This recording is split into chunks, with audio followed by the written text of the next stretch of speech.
जंग के दौरान चाइना लगातार ईरान को मिसाइल के केमिकल्स दे रहा है। यह काम बड़ी चालाकी से किया जा रहा है। ईरान टैंकर में तेल भरकर, अपने ही टैंकर में तेल भरकर चीन को ले जाता है देने के लिए। वहां टैंकर खाली होता है और उसी टैंकर में केमिकल चाइना उसके बदले देता है, पैसा नहीं। ये जाकर तेल देता है, चाइना तेल के बदले केमिकल देता है, मिसाइल केमिकल, और वो टैंकर वापस ईरान आता है। इस पूरे 35 दिनों में ईरान के 4 से 5 केमिकल मिसाइल के भरकर चाइना से ईरान पहुंचे हैं। जो डोनाल्ड ट्रंप हमारे और पाकिस्तान के जहाजों के गिरने की गिनती करता था, आज दुनिया उसके जहाज जो गिर रहे हैं उसकी गिनती कर रही है। हजरात, अब तक दोस्तों $2 बिलियन का हवाई नुकसान उठा चुका है। एक F-35 लाइटनिंग II जिसकी कीमत 110 मिलियन है, तबाह कर दिया है ईरान ने। 4 F-15 मारकर गिराया है, $90 मिलियन का नुकसान यहां हुआ है।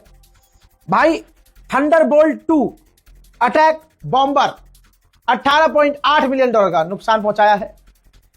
मेरे दोस्तों, E-3 सेंट्री EWACS एक डिस्ट्रॉय किया है ईरान ने इसे, जासूसी जहाज। $700 मिलियन का नुकसान हुआ इससे। हजरात, इसी तरह से टैंकर, भाई KC-135 टैंकर जिसकी एक की कीमत है $40 मिलियन, 2 टैंकर डिस्ट्रॉय किए हैं और 6 टैंकरों को नुकसान पहुंचाया है ईरान ने, डैमेज हुए हैं। इसके अलावा एक हेलीकॉप्टर $20 मिलियन का है, 3 हेलीकॉप्टर को तबाह किया है। इसी तरह से 17 MQ-9 रीपर ड्रोन अमेरिका के ईरान ने मार गिराए हैं। इतने ड्रोन, इतने फाइटर जेट किसी ने किसी के नहीं मारे होंगे जितने ईरान ने इनके मारे हैं। ईरान के मिनिस्टर हो, ईरान के विदेश मंत्रालय हो, ईरान की एम्बेसी हो, जितना जबरदस्त तरीके से इनका मजाक उड़ाया जा रहा है अमेरिकियों का, कहीं नहीं उड़ा रहे हैं लोग। भाई साहब, कमाल हो गया। ये देखो, ईरानियन मिनिस्ट्री की तरफ से पोस्ट किया गया है चेयर फोर्स। आप समझ रहे हो? जी हां, अमेरिका की एयरफोर्स को चेयर फोर्स बोला गया है क्योंकि लगातार अमेरिका के जो जहाज हैं वो क्रैश हुए हैं ईरान के अंदर, और अमेरिकी जो पायलट हैं उन्होंने इसी तरह से अपने आप को इजेक्ट करके बचाया है। ईरान के कमांडर ने घड़ी वाली पॉलिसी इस्तेमाल की है जो इंडिया में है, पहले इस्तेमाल करें फिर विश्वास करें। तो यही भाई साहब है, ईरान के कमांडर ने कहा कि हमारे पास ऐसे ऐसे डिफेंस सिस्टम हैं जो अमेरिका के टॉप के फाइटर जेट को, जहाज को मारकर गिरा सकते हैं। यह पहली बार हुआ है जो सेंटॉम हर 2 घंटे में, हर 2 मिनट में पोस्ट किया करता था। इस बात की गवाह मेरी पूरी टीम है। हर 15 मिनट में, हर 10 मिनट में सेंटॉम पोस्ट करता था। 2 दिन हो गए हैं, ये देख लो भाईजान, 2 दिन हो गए हैं सेंटॉम ने कुछ पोस्ट नहीं किया है। इज्जत की धज्जियां इस कदर इनकी उड़ी हैं। और आपने ध्यान नहीं दिया, डोनाल्ड ट्रंप जो हर 5-10 मिनट में पोस्ट कर देता था, हर 2 घंटे में ट्वीट कर देता था, अब डोनाल्ड ट्रंप ने भी ट्वीट कम किए हैं। ऐसा लग रहा है पीछे से किसी ने थप्पड़ आया है। सोना, तेरी वजह से सब इज्जत की। मेरे दोस्तों, ईरान की गवर्नमेंट ने इंसानियत दिखाई है और इस वजह से पूरी दुनिया में वाह एक बार फिर से ईरान की हो गई है। यह रहा ईरान का ऑर्डर, जो स्ट्रेट ऑफ हॉर्मुज से जहाज, ह्यूमैनिटेरियन एड, किसी गरीब देश के लिए खाना, पानी, अनाज, कपड़ा, लत्ता, मेडिसिन लेकर जा रही हैं, उनको परमिशन की जरूरत नहीं है। वो बड़े आराम से जैसे पहले जाते थे निकल सकते हैं। कुवैत में अमेरिका की एम्बेसी पर बड़ा हमला हुआ था, ठीक, कहा गया कि ईरान ने किया, ईरान ने मना कर दिया, हमने नहीं किया। लेकिन आइए नुकसान दिखाते हैं। ये देखिए, चिनूक हेलीकॉप्टर है यूएस मिलिट्री का, CH-47 चिनूक। ये अमेरिका के बेस कुवैत में खड़ा था, पूरी तरह से तबाह हो गया। इस जहाज में, एयरक्राफ्ट में कुछ बचा नहीं है। ईरानी कमांडर इस्माइल कानी ने कहा है कि हम देख रहे हैं कि अमेरिका की फौज पीछे हट रही है। लाल सागर से अमेरिका का एयरक्राफ्ट कैरियर हुतीज के डर से पीछे हटा है, और हुती के डर से पीछे हटने का सीधा सीधा इशारा है कि अमेरिका डर रहा है और अमेरिका की फौज पीछे हो रही है। अमेरिका की फौज का हाल अल्हम्दुलिल्लाह क्या किया है, क्या ही किया है ईरान ने। सोचिए, बहरैन में ईरान ने इतना पीटा, इतना बजाया, इतना अमेरिका की फौज रोई पिटने के बाद कि आखिरकार अमेरिका उन्हें अपनी फौज को वापस अमेरिका लेकर आ गया। पिछले 2 महीने, 1.5 महीने की तनख्वाह अमेरिकी फौजियों को नहीं मिली, पैसा नहीं मिला। तो गवर्नमेंट मना कर रही है कि अभी हम जंग में हम दे नहीं सकते। तो जो वहां चैरिटी हैं, वहां जो मदद करने वाली ऐसी एजेंसियां हैं, यानी चैरिटी ऑर्गेनाइजेशन या कोई तंजीम है, वही आकर ऑर्गेनाइजेशन उन अमेरिकी फौजियों को पैसा दे रही है कि लो बेटा चिल्लर ले लो, लो लो हम आपकी मदद करने के लिए हैं। ये अमेरिका की फौज की हालत करने वाला ईरान है। IRGC ने फिर से धमकी दी है कि इलाके के कंट्रीज, इलाके के देश अपने मुल्क से अमेरिका को निकाल दें, अमेरिकियों को निकाल दें, अमेरिकी फौज को निकाल दें, अदरवाइज हमारा खतरनाक रेस्पॉन्स देखने के लिए तैयार रहें। ईरान के विदेश मंत्री ने कहा कि जब ज़ैपोरिज़िया यूक्रेन के पावर प्लांट पर और न्यूक्लियर प्लांट पर हमला हुआ तो पूरा यूरोप भड़क गया था, सबने गुस्सा व्यक्त किया था, और आज हमारे न्यूक्लियर प्लांट पर हमला हो रहा है, कई बार हो चुका है। अगर न्यूक्लियर रेडिएशन लीक होना शुरू हो जाए या कुछ भी ऐसा केमिकल लीक हो जाए तो पूरा GCC लपेटे में आएगा, सिर्फ ईरान नहीं पूरा GCC। लेकिन दुनिया खामोश है, क्यों? हजरात, गोदी मीडिया ने और अमेरिकी मीडिया ने पाकिस्तान का जो रुख है वो गलत रखा, जिसके बाद पाकिस्तान की इमेज को बचाने के लिए ईरान ने खुद स्टैंड लिया। ईरान के विदेश मंत्री ने खुद ये वीडियो शेयर किया है जो पाकिस्तान का है, और कहा कि अमेरिकी मीडिया, US मीडिया गलत चीजें दिखा रही है। हम बहुत शुक्रगुजार हैं पाकिस्तान के, जो उसने मीडिएशन करवाने की कोशिश की और वो अभी भी मीडिएशन करवाने की कोशिश कर रहा है।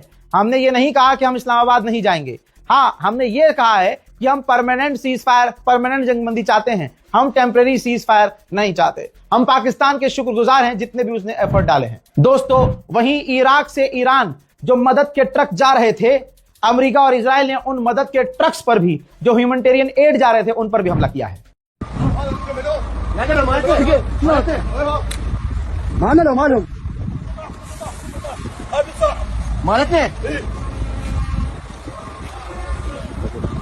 आजाद, एक और तस्वीर देखिए, ये ईरान के अंदर की है मेरे दोस्तों। पेट्रोकेमिकल कॉम्प्लेक्स है एवाज में, वहां पर भी पूरी तरह से खतरनाक तरीके से अमेरिका और इजराइल ने हमला किया है, जहां पर 70% ईरान का गैसोलीन है। दोस्तों, मोहम्मद बिन सलमान ने मेलोनी से मुलाकात की है। मेलोनी इस वक्त मिडिल ईस्ट के दौरे पर है। अमेरिका इजराइल ने ईरान की सीमेंट फैक्ट्री पर भी खतरनाक बमबारी की है। ईरान के एनर्जी चीफ ने बड़ी बात कही, उन्होंने कहा हमारा तेल का एक्सपोर्ट बहुत ज्यादा बढ़ गया है, धंधा बढ़िया चल रहा है। हजरात, भारत के 7वें LPG गैस को लिए हुए टैंकर को भारत के निकलने दिया है ईरान ने, लेकिन दूसरी तरफ आप ये देखिए कि ईरान नहीं देख रहा है कि भारत के अंदर हिंदू समुदाय, मोदी के चाहने वाले मजाक उड़ा रहे हैं। हाल फिलहाल में ही आप हिंदुओं को देखेंगे जिसमें वो खुश होते हुए नजर आ रहे हैं कि ये जो मदद कश्मीरियों ने इकट्ठा की, ये भारतीयों ने जो मदद इकट्ठा की, ये डायरेक्ट ईरान नहीं जा सकती। लेकिन इन गूखोरों को, गू चट्टों को, पेशाब पीने वाली कौम को ये पता ही नहीं है जिनेवा कन्वेंशन लॉ के हिसाब से हम क्या, भारत क्या, जर्मनी क्या, ब्रिटेन, फ्रांस क्या, दुनिया का कोई देश डायरेक्ट किसी देश को पैसा नहीं भेज सकता। जहां का कोई भी बैंक हो, ईरान के बैंक में डायरेक्ट वो बैंक पैसा नहीं भेज सकता। ये इंटरनेशनल लॉ है। हमेशा यही होता है कि अगर किसी के लिए मदद इकट्ठा की जाती है तो लोकल बैंक में सोना चांदी सब कुछ जमा करके उसकी वैल्यू से जो उसका पैसा बनता है वो पैसा लिया जाता है। उस पैसे से मेडिकल केयर हो गया, अनाज हो गया, दाना पानी, कंबल हो गया, कपड़ा हो गया, ये चीजें खरीद कर दूसरे देश को भेजी जाती हैं। ये कोई नई चीज नहीं है। लेकिन हिंदुओं को खुश करने के लिए सिर्फ ये गोदी मीडिया ने चला दिया, अंजना मोदी ने, कि नहीं अब तो ईरान को झटका लग गया है और ऐसा हो गया है, वैसा हो गया है। ये कोई नई बात नहीं थी, ये इंटरनेशनल लॉ है। लेकिन हिंदुओं के पेट में तकलीफ यही है कि भारत इतनी बड़ी मदद कैसे कर सकता है। भारत के मुसलमान, उनको तकलीफ यह है PM केयर फंड में भारत के मुसलमानों ने पैसा क्यों नहीं डाला। उनकी बेतुकी बात यह है कि जब कहीं हमला होता है या कहीं भारत की जंग होती है तो फिर क्या ये मुसलमान चंदा देंगे? अबे सुअर की नस्लों, पहले मौका तो आने दो। तुम्हारा बाप तो ट्रम्प के डर से 2 दिन में सीज फायर कर लेता है। ये याद रखना, भारत की कमांडो टॉप लेवल की कुरैशी याद है ना, भूल गए होगे, तुम्हारी औकात ही यही है। याद रखिएगा दोस्तों, भारत का मुसलमान अपने मुल्क के साथ हमेशा खड़ा है। यहां भारत की बात नहीं है, यहां भारत के मुसलमान इसलिए सेंसिटिव हैं क्योंकि भारत के धर्मगुरु को कत्ल किया गया है, खामनाई को कत्ल किया गया है। अब जो कौम अपने धर्मगुरु के लिए खड़ी नहीं हो सकी, योगी सरकार ने पिटवाया उन्हें, उनके शिष्य को पिटवाया। आज वो बाबा जी रो रहे हैं, आचार्य जी रो रहे हैं कैमरों के आगे। तो जो हिंदू अपने आचार्य के लिए खड़ा ना हो सका, उसे तो तकलीफ हो गई कि यार मुसलमान अपने धर्मगुरु के लिए इतना लॉयल है। जी हाँ, क्योंकि हम पेशाब नहीं पीते हैं, हमारी नसों में खून दौड़ता है, गौमूत्र नहीं दौड़ता। हमारे सीने में जिगर है, तुम्हारे सीनों में नफरत है, नफरत। आप इसीलिए देखेंगे कि जब मुसलमानों का बड़े से ईद आई, अब बकरीद आने वाली है, मुसलमान बड़े लेवल पर नमाज पढ़ता है, न किसी हिंदू के घर में घुसता है, न गाली बकता है, न मंदिर के अंदर घुसता है, न मंदिर की छत पे चढ़ता है, न मंदिर के आगे जाकर मुजरा करता है। हाँ, एक कौम है, एक धर्म के ऐसे लोग हैं जो धर्म के नाम पर, क्योंकि उनकी अम्मा बहनें और दादी जो हैं वो मुगलों के जमाने में मुगल के दरबार में नाचा करते थे, तो आज जब वो मस्जिद के आगे जाते हैं तो उनका खून फड़फड़ाने लगता है, क्योंकि उनकी अम्मा और दादी और परदादी मुगले के आगे नाचा करती थी, ताता तैया करके, है ना। तो उनके अंदर का ऐसा जोश मारता है नचनिया, और वो मस्जिद के आगे नाचते हैं। आप समझ रहे हो, ये वो कौम है जो अपने त्योहार पर कभी मंदिर में नहीं जाएगी, मस्जिद के आगे जाके नाचेगी, गाएगी, ड्रामा करेगी। ये वो डरपोक कौम है कि मुसलमान सड़क पर 2 रकअत नमाज पढ़ ले तो इनका ईमान हिल जाता है, इनको 10 लग जाते हैं। लेकिन इनका कोई त्योहार होता है तो ये सड़क जाम भी कर सकते हैं। सावड़ में आपने देखा पूरा हिंदुस्तान जाम रहता है। अभी आपने देखा जो भी इनका निकला, उसमें आपने देखा मस्जिद के ऊपर चल रहे हैं, मस्जिद की तरफ तीर छोड़ने के इशारे कर रहे हैं, तमाम वो चीजें कर रहे हैं। अब भारत के मुसलमानों ने जो कश्मीर के लिए मदद इकट्ठा की, इनको तकलीफ यही तो है कि ये पैसा मोदी जी को नहीं देते, ये पैसा हमें नहीं देते, हम तो बेरोजगार हैं। पहले जंग तो होने दो, तुम सबसे पीछे रहोगे, तुम सिर्फ बकलोली करने जानते हो, एक्शन में मुसलमान आगे है। कभी कभी जरूरत पड़ी, कभी तुम्हारी औकात है ना, तुम फादरलैंड वाले हो ना, तो जाओ फिर फादरलैंड को बचाओ। यहां से फ्लाइट लो, आरएसएस पूरी जहाज खरीदे और भारत के अंधभक्तों को और जो इजराइल को अपना बाप मानते हैं वहां भेजे, वहां भेजे। वो तो कह रहा हमें मदद की जरूरत है, तुम जाओ फिर लड़ो अपने फादरलैंड के लिए, नहीं तो छिप जाओगे। तो बस खाली तुम्हें बोलना आता है। अमेरिका इजराइल के आतंकी हमलों में रेड क्रिसेंट का एक वर्कर भी मारा गया है। ईरानियन ऑफिशियल ने बताया है कि अब तक हमारी 30 से ज्यादा यूनिवर्सिटीज पर हमले किए जा चुके हैं। मेरे दोस्तों, ब्रिज बनाने वाले जो प्रोजेक्ट मैनेजर थे, कराज ब्रिज B1 जिन्होंने बनाया था, उन्होंने कहा कि मैं काफी दुखी हूं, ये स्पेशल प्रोजेक्ट था, हमने दिन रात इसमें 3 साल मेहनत की और तमाम पाबंदियों के बीच इस ब्रिज को बनाया, लेकिन आज इसको उड़ा दिया गया। हम दुखी हैं, लेकिन हम इसे दोबारा बनाएंगे इंशाल्लाह। उधर बरतानिया भी इस जंग में है, ईरान माने या ना माने।